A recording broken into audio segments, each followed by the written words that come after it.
Okay, so I'm going to review To Kill a Mockingbird chapters 1 to 4. It's a book talk or whatever.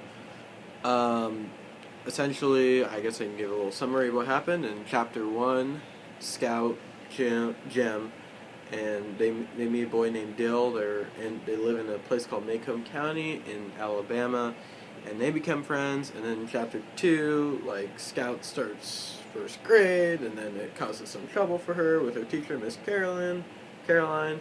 And chapter 3, she invites a boy she kind of was mean to named Walter Cunningham to her house, and then not that much happens. And then chapter 4 happens, and Dill returns after the summer being away.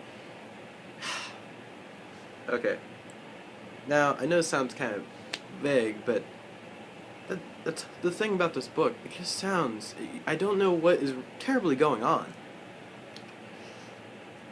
And when I read it in To Kill a Mockingbird, it's just like, what is its point? And what I mean by this, I'll read it, it's not a bad book, and you're interested in the plot, you're trying to figure out what's going on. It just kind of starts. It's like, there was a summer, and I remember me and my brother Jem, and then it all started with Dill, and Jim broke his arm or something, and you're like, okay, this is starting. But then as it keeps going, I noticed it keeps going about side characters. And I don't hate side characters, in this book, they sometimes feel irrelevant. The Radleys, they have a little history in the town of Macomb. They seem to be becoming a little bit more relevant, but I don't know when they really will be like, oh my god, the story really revolves.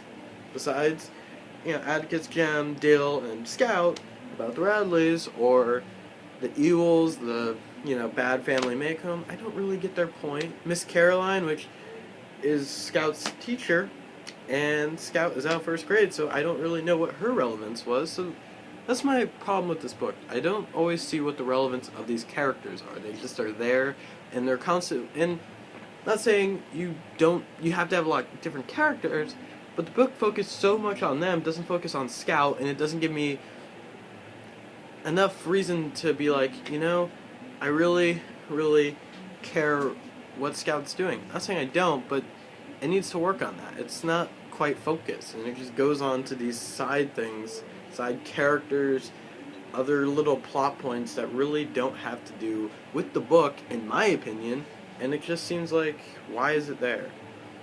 Now, I guess the good things are, the book is written well, it's pretty funny, and even though I did just go on about how the characters, they're irrelevant, I will say, characterizing, it does work. The book, I can tell you all who the characters are. Pretty much. There's only 2.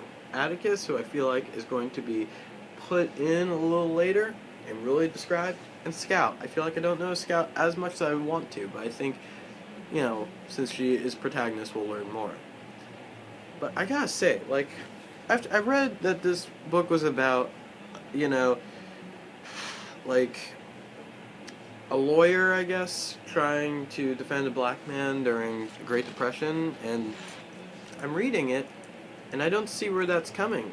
I don't see how that's really going to be there, because so far this book, all it's about is, I guess, about Scout going through the Great Depression. I don't see how this is connecting, so I hope that goes into the next chapters. I hope it becomes more the focus of it, if that's what the book is about.